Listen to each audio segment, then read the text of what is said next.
भारतीय संविधान की विशेषताएं।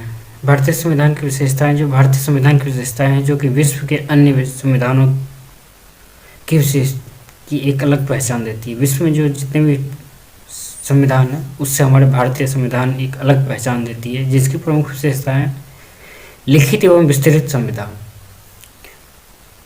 भारतीय संविधान एक विशेष रूप से जो है संविधान सभा द्वारा निर्मित की गई लिखित संविधान है। यह दृष्टिकोण से भारतीय संविधान अमेरिकी संविधान के समतुल्य है। मूल संविधान की प्रस्तावना में 395 अनुच्छेद हैं, 22 भाग हैं और 8 अनुसूचियाँ थी।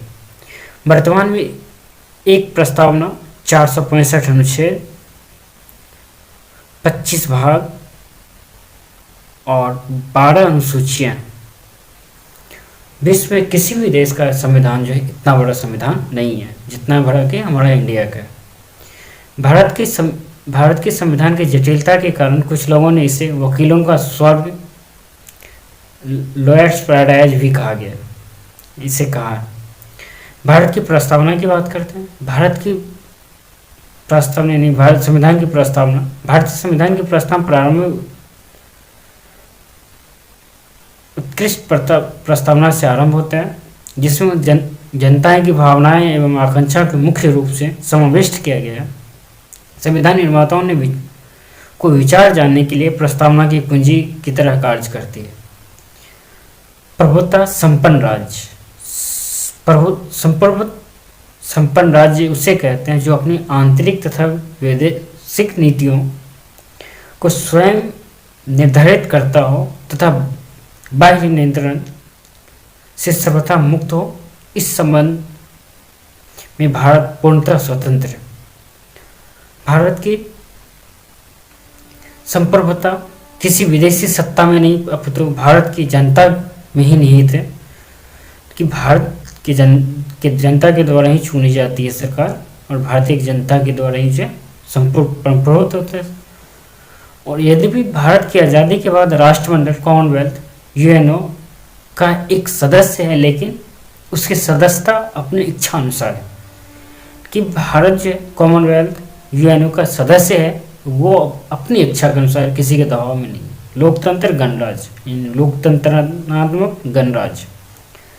लोकतंत्रात्मक गणराज्य का अर्थ होता है भारत में किसी प्रतिनिधि मूलक प्रजातंत्र की स्थापना की गई थी कि भारत की एक लोकतंत्रात्मक गणराज्य है, अर्थात शासन की जो भारतीय जनता द्वारा निर्वाचित प्रतिनिधि द्वारा ही संचालित की जाती है। गणराज्य का ऐसा है कि राज्य में किस सभा के नागरिकों को अपनी योग्यता अनुसार छोटे बड़े पदों पर पहुंचने का अधिकार है एवं साथ ही भारतीय गणराज्य का अध्यक्ष राष्ट्रपति एक निर्वाचित व्यक्ति होगा जो ब्रिटेन के तरह अनुवांशिक व्यक्ति नहीं होगा। संसदीय सरकार। भारत में संसदीय प्रणाली के शासन का प्रावधान है जो वेस्टमिनिस्टर मॉडल इंग्लैंड पर आधारित है। यह प्रणाली वास्तविक रूप से कार्यपालिका शक्ति जनता के निर्वाचित प्रतिनिधि मंत्रिपरिषद में निहित होती है। मंत्रिपरिषद की प्रमुख प्रधानमंत्री होता है। यह सामूहिक रूप से सांसद के प्रति उत्तरदायी होता है। यद्यपि संविधान के अनुसार समस्त कार्यपालिका शक्ति राष्ट्रपति में निहित होती है, किंतु राष्ट्रपति इस शक्ति का प्रयोग मंत्रिपरिषद के सलाह पर करता है। मूल अधिकार। संविधान के भाग 3 में नागरिकों को मूल अधिकार दिया गया। लोकतांत्रिक शासन व्यवस्था के मूल अधिकारों की घोषणा संविधान की एक मुख्य विशेषता है। यह अधिकारों को संविधान में शामिल करने की प्रेरणा अमेरिका के संविधान से ली गई है। राज्य के दिशा निर्देशक तत्व। संविधान के भाग 4 में कुछ ऐसे निर्देशक तत्व का उल्लेख किया गया जिसका पालन करना राज्य का कर्तव्य होता है। निर्देशक तत्व के माध्यम से देश में कार्यकारी राज्य का स्थापना करने का प्रावधान किया गया। यह आयरलैंड से लिया गया है। एकीकृत एवं स्वतंत्र न्याय प्रणाली। भारत में एकीकृत एवं न्याय प्रणाली की स्थापना करता है और भारतीय न्यायपालिका शीर्ष स्तर पर सर्वोच्च न्यायालय है। राज्यों के स्तर पर जो उच्च न्यायालय है और जिलों के स्तर पर जो जिला न्यायालय है। न्यायपालिका की स्वतंत्रता के लिए निर्देशों की नियुक्ति, वेतन, भत्ता, पद से हटाए जाने के संबंध में संविधान में स्पष्ट प्रावधान किए गए हैं, जिससे सरकार उन पर दबाव नहीं डाल सकती है। संसदीय सर्वोच्चता एवं न्यायिक सर्वोच्चता का समन्वय।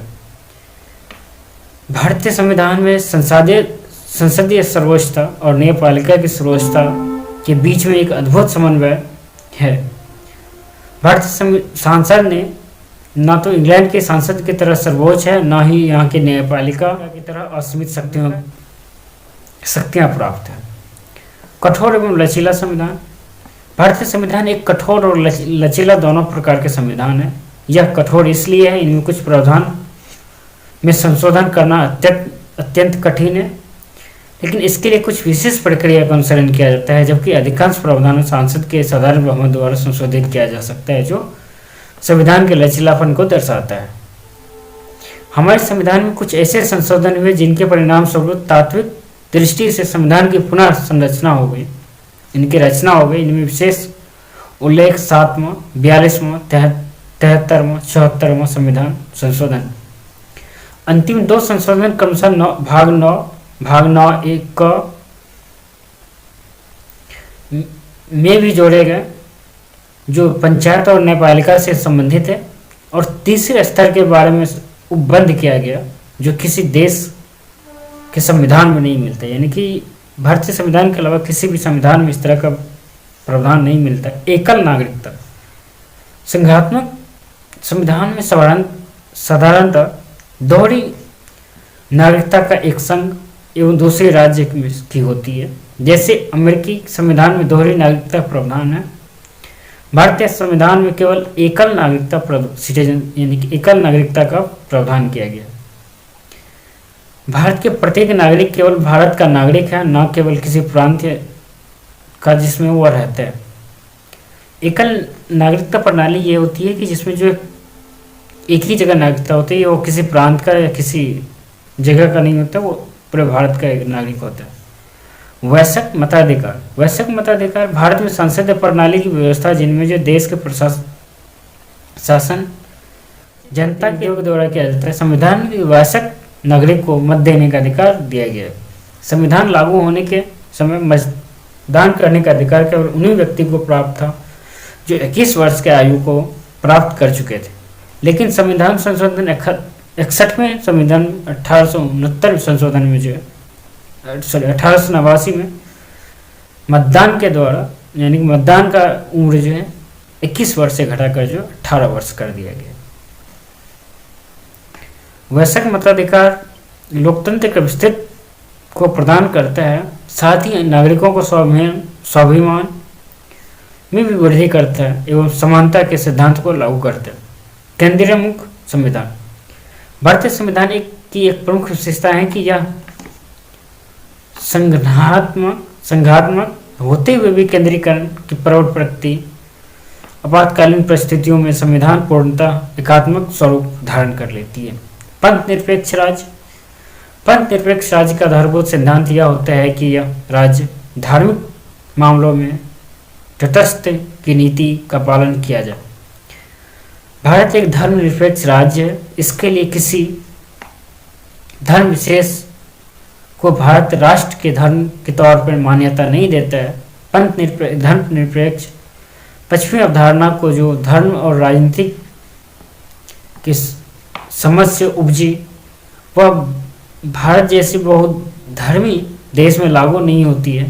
भारत में सभी धर्मों का आदर के साथ साथ धर्मनिरपेक्षता का सकारात्मक पहलू भी शामिल किया गया।